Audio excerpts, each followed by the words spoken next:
Hello friend, welcome to let's revision. आज की इस वीडियो में हम डिस्कस करेंगे महत्वपूर्ण प्रश्नों को। उससे पहले मैं थोड़ी सी व्याख्या के साथ चीज़ों को यहाँ पे जो है रिवीजन टाइप में देख लेते हैं। उसके बाद प्रश्नों की तरफ चलेंगे। तो इंग्लिश में इसे इन्वायरमेंट कहते हो एंड शॉर्ट में ईवीएस कहते हैं, इन्वायरमेंटल स्टडी। तो आपको ध्यान रखना है, आपने चीज़ों को रटा होगा। तो यहाँ पे ये परिभाषा आप यहाँ पे देख लीजिएगा। पर्यावरण का शाब्दिक अर्थ क्या होता है? पर्यावरण दो शब्दों यानी पर्यावरण से बना है, आपको ध्यान रखना है। परि का अर्थ यहाँ पे चारों ओर से है, आवरण का अर्थ आपका घेरना है। एंड अर्थात आप कह सकते हो हमें चारों ओर से घेरे हुए रखा है। क्या है? पर्यावरण है। आपके आसपास सजीव निर्जीव चीज़ें जितनी भी हैं वो क्या है? पर्यावरण के अंतर्गत आती हैं। इसमें आप मुख्य रूप से दो चीज़ों को पढ़ते हो, जैविक एक अजैविक। यहाँ से एक नंबर का सवाल जो है कई बार पूछा गया है, जैविक अजैविक से आपको ध्यान रखना है। पर्यावरण जैविक घटक अजैविक घटक से मिलकर के बना है। तो आपको ध्यान रखना है यहाँ पे जो क्या करता है, मिलकर हमारे जीवन को संभव बना रहा है। तो जैविक घटक में आपको एक पॉइंट ध्यान रखना है, इसमें जीव आएँगे, अजैविक में निर्जीव आएँगे। यानी जो है वे सभी निर्जीव तत्व जो पर्यावरण का भाग है, जैसे वायु हो गया, जल हो गया, मृदा हो गया, सूर्य का प्रकाश हो गया, तापमान हो गया। तो ये सब क्या है? अजैविक घटक है। जैविक घटक में आपको एक पॉइंट ध्यान रखना है, इसमें सजीव आएँगे, बायोटिक कहते हैं इन्हें। वे सभी जीवित तत्व जो पर्यावरण का भाग है, मनुष्य है, पशु है, पौधे हैं, सूक्ष्मजीव हैं, ये सब जैविक घटक के अंतर्गत आते हैं। इसे और बेहतर तरीके से समझने के लिए मैंने यहाँ पे चीज़ों को रखा है। जैविक घटक के लिए मनुष्य हो गया, पशु हो गया, पौधे हो गए, सूक्ष्मजीव हो गए, ये क्या है? पर्यावरण के जैविक घटक हैं। यही वायु हो गया, जल हो गया, मृदा हो गया, सूर्य का प्रकाश हो गया, तापमान हो गया, ये सब क्या है? अजैविक घटक हैं। यहाँ से अगेन मैं रिपीट कर रही हूँ, चीज़ों को अच्छे से पढ़ लीजिएगा। आपने चीज़ों को रटा होगा लेकिन फिर भी आपको यहाँ पे बेसिक चीज़ों को समझ के चलना है। 1-2 नंबर का सवाल यहाँ से 110% पूछा गया है और आपके एग्ज़ाम में पूछा जाएगा। वन लाइनर टाइप में थोड़ी-सी चीज़ों को देख लेती हूँ, देन प्रश्नों की तरफ चलूँगी। जैव विविधता, बायोडायवर्सिटी शब्द का सर्वप्रथम प्रयोग किसने करा था? आपको यहाँ पे ध्यान रखना है, वाल्टर जी रोजन ने करा था। तो विश्व में सर्वाधिक जैव विविधता कहाँ पाई जाती है? उष्णकटिबंधीय वर्षा वनों में, आपको ध्यान रखना है। भारत में जैव विविधता का हॉटस्पॉट किसे माना जाता है? पश्चिमी घाट और पूर्वी हिमालय को।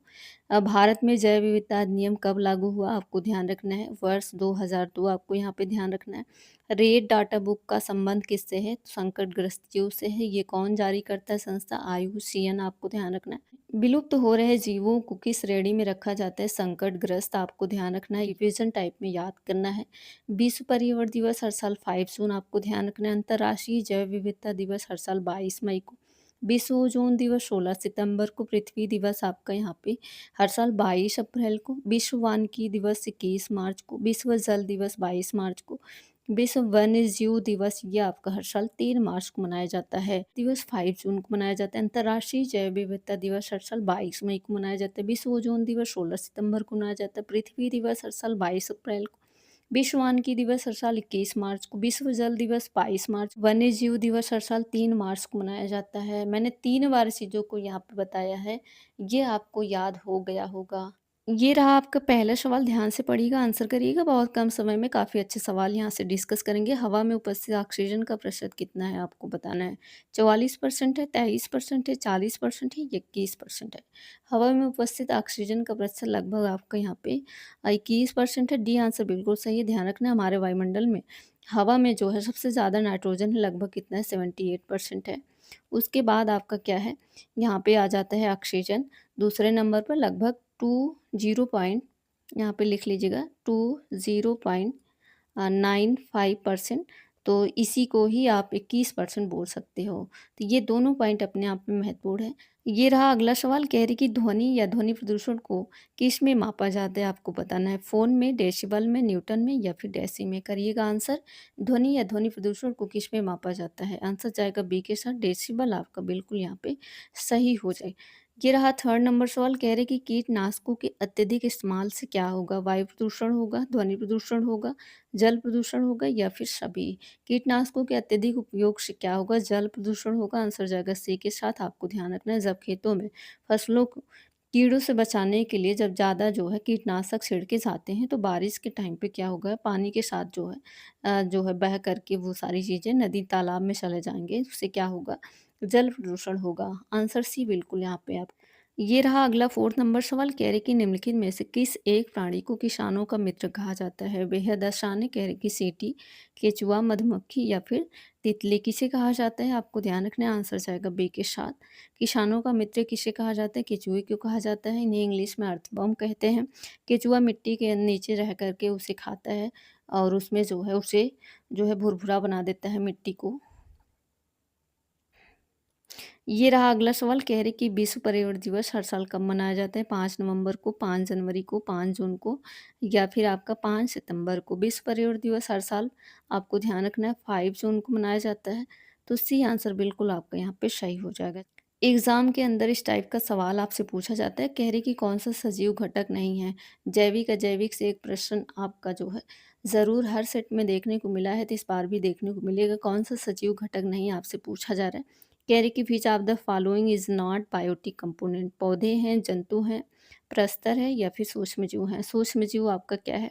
सजीव है, जंतु भी सजीव हैं, पेड़ भी सजीव हैं, पौधे भी सजीव हैं और मनुष्य भी सजीव हैं। यहाँ पे प्रस्तर यानी पत्थर क्या है? ये निर्जीव हैं, इनमें जीव नहीं होता, इसलिए आंसर सी बिल्कुल आपका यहाँ पे सही हो जाएगा, आपको ध्यान रखना है। रहा अगला सवाल, कह रही कि वायु प्रदूषण को किसके द्वारा कम किया जा सकता है? वृक्षों के द्वारा, मछलियों के द्वारा, जंतुओं के द्वारा या फिर सूर्य के प्रकाश के द्वारा?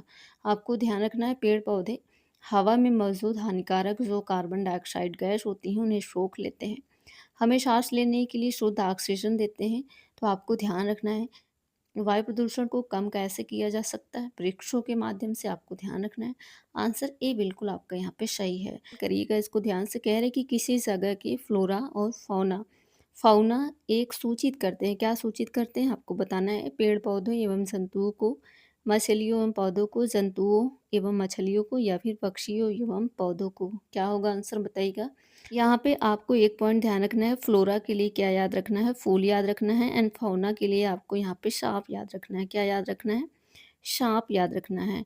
ऐसे में क्या होगा, आपका सवाल गलत नहीं होगा। फूल के लिए कहाँ फूल खिलेंगे? पेड़-पौधे, आपको ध्यान रखना है, आंसर जाएगा ए के साथ। ये पॉइंट आपको ध्यान रखना है, सभी पेड़-पौधों को फ्लोरा कहा जाता है और वहाँ पाए जाने वाले जीव को क्या कहा जाता है? यहाँ पे ध्यान रखना है, फाउना कहा जाता है। तो ये सवाल आपका गलत ना हो, इसलिए मैंने चीज़ों को ट्रिक के थ्रू यहाँ पे समझाया। तो ये रहा अगला सवाल, कह रहे कि निम्न में से कौन-सी गैस हवा में सबसे अधिक मात्रा में पाई जाती है? ऑक्सीजन है, कार्बन डाइऑक्साइड है, हाइड्रोजन है या फिर नाइट्रोजन है? कौन-सी गैस सबसे ज़्यादा पाई जाती है? आपको ध्यान रखना है नाइट्रोजन, यानी आंसर डी बिल्कुल आपका यहाँ पे सही हो जाएगी। लगभग कितना आपको ध्यान रखना है? लगभग 78%। उसके बाद आपका ऑक्सीजन है, देन आपका आर्गन है। ये रहा अगला सवाल, कह रही कि वायु दाब मापने वाला यंत्र क्या है? आपको बताना है। बैरोमीटर है, थर्मोमीटर है, सिस्मोग्राफ है या फिर हाइग्रोमीटर है? क्या हो जाएगा यहाँ पे? वायु दाब मापने के लिए आपको ध्यान रखना है, वायु से वायु पढ़ना है। क्या है? बैरोमीटर, वायु, यहाँ पे दाब आ रहा है ना, बैरोमीटर, ऐसे रिलेट करके आपको यहाँ पे पढ़ना है। अगर याद नहीं है तो, याद है तो बेटर है। नाउ फ्रेंड्स, इस वीडियो को यहीं एंड करते हैं। यह सवाल आपका होमवर्क में है, कौन सी बीमारी दूषित जल पीने से होता है? यह सवाल आपकी यूपी टेट ईबीएस में पूछा गया है। इस प्रश्न का आंसर करिएगा। कैसा रहा सेशन कमेंट बॉक्स में ज़रूर बताइए। मिलते हैं इससे बेहतर अच्छे प्रश्नों के साथ, कंटेंट के साथ। तब तक के लिए आप पढ़ते रहिए, मेहनत करते रहिए। आपका परीक्षा बहुत पास है, आपका समय बहुत कीमती है, इसलिए मैंने बहुत कम समय में प्रश्न को भी किया और थोड़ा सा जो है ऑनलाइन टाइप में चीज़ों को याद करवाने की कोशिश की। तो कैसा रहा सेशन प्लीज़ बताइएगा।